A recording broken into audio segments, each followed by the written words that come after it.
Kyle here from Damage Alliance, bringing you another video. Today I'm going to be covering patch 1.4 changes, which includes a new operation, change to the PvP resolve system, and a whole bunch of class changes, and I'm going to be trying and covering nearly all of them.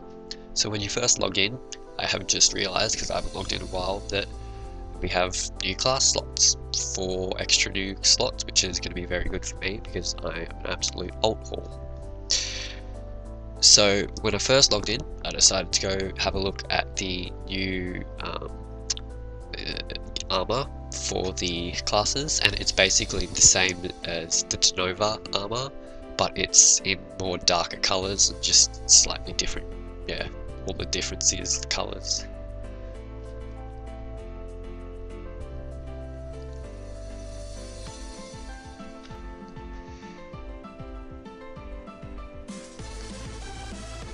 Now, moving on from that, the new operation that has been placed into the game is a Terror from Beyond, and if you want to see where it is, you just go to the black hole one and take one door to the left of it, and there it is. You can go in and the door's just there, but also, which is slightly different to this one, they had it sort of in Eternity Vault, but there's a separate room where you can pick up your quest and drop it in afterwards, I guess, and it's like, I guess, the staging area for the whole operation. Now moving on to the PvP side of it, there's been a slight tweak to the resolve system. The first one is that you don't start to lose your resolve until the controlling ability has expired, and also if you're in a stun and then you are then stunned again, the resolve, they've changed it so that it all depends on how long you have left in that stun, how much resolve you will then get from the second stun.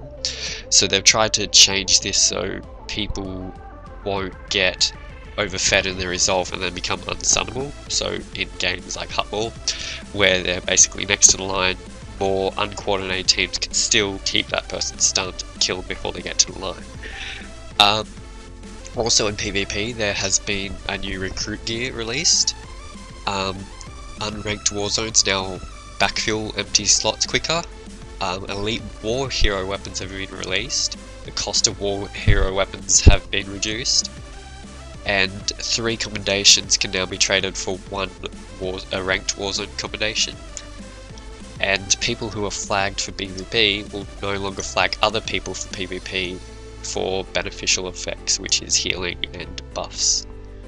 There have also been a couple of tweaks in Heartball, Nova Coast and Voidstar, but they're nothing dramatic. I think they're just a couple of things that needed to be fixed so they could be exploited.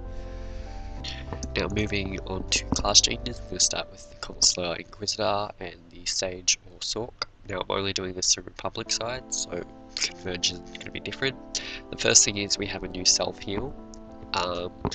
It's, I'm guessing, for after you Noble Sacrifice to quickly heal yourself. It did me for about 5k when I'm healing spec, so it might be different. Other changes are also force speed. It has a shorter cooldown, and Force Wave now does a AoE cone in front of you instead of being a full 360 ability. Now moving into the trees, we have in Seer, Vigilance is going to increase Force Mend. Ingress is when you activate Force Speed, it removes roots. In Telekinetics, Mental Alacrity improves immunity to interrupts. Telekinetic Infusion only reduces the full cooldown of Force Speed, and Telekinetic Collapse has also been retweaked slightly. Now going into Shadow, I don't have any footage from Shadow to show you, sorry, but the general one is that Force Cloak has been reduced to 2 minutes. In Kinetic Combat, Fuels has been redesigned. In Infiltration, there has been a massive list of changes, and it will take me forever to explain them all. So go to the link in the description to get all of it. Now moving on to the Smuggler and Imperial Agent changes, there has been a tooltip change to Defense Screen. It just now accurately explains what Defense Screen does. There has also been Flash Grenade no longer costs any energy, and an issue that could prevent players from taking cover has been corrected.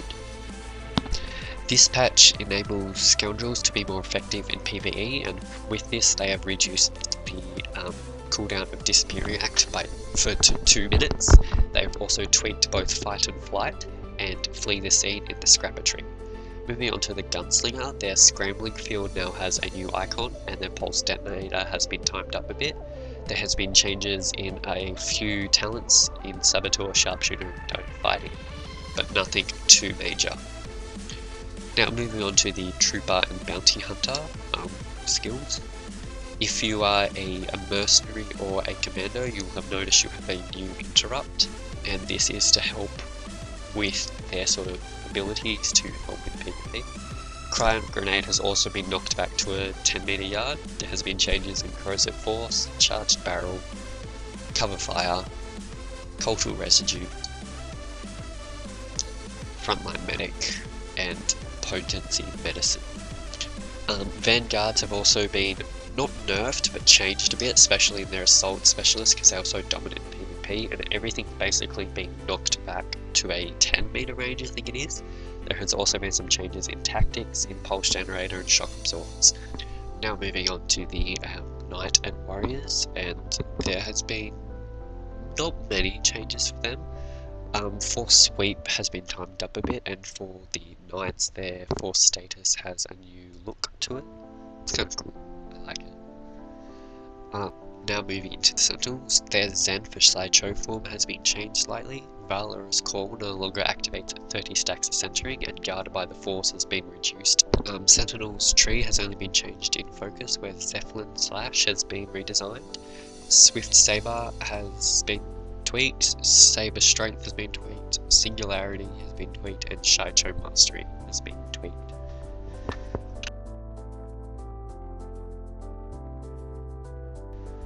Now in Guardian there have been minimal changes. Only changes are in Vigilance to Gather Strength, and in Focus to the same basic things as the Sentinel. Group Finder has also been improved a little bit, and instead of when you leave a Group Finder, it will teleport you back to where you started.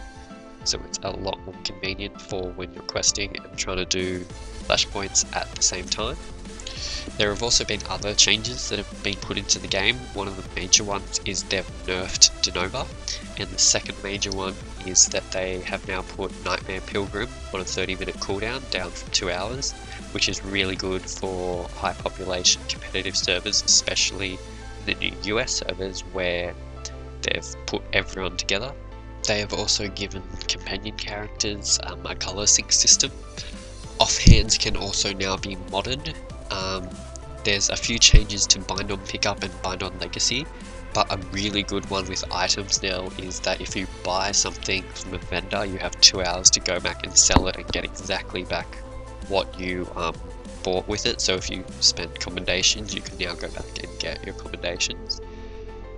There's also a whole bunch of miscellaneous fixes that they've done to quests, to the map, to the UI, just all this to improve playing performance. Now that's basically it for this patch. I've tried to cover everything, and there's probably stuff I have missed, and I know that all the class abilities weren't the greatest because I missed 4 of the classes, but I just wasn't able to show that because I don't have those classes. And that's it. So 1.4 has basically a new operation and tweaking to a lot of stuff, but that's it. My guess is that 1.5 is not too far away. I reckon maybe a month and a half, and it will introduce probably the new Warzone and I reckon the new companion droid. Anyways, thanks for watching. If you liked the video, please don't forget to like and subscribe. And I am doing more videos, and I'm mainly now focusing on the genre of free to play. So I hope you like it, and I'll see you in a future video.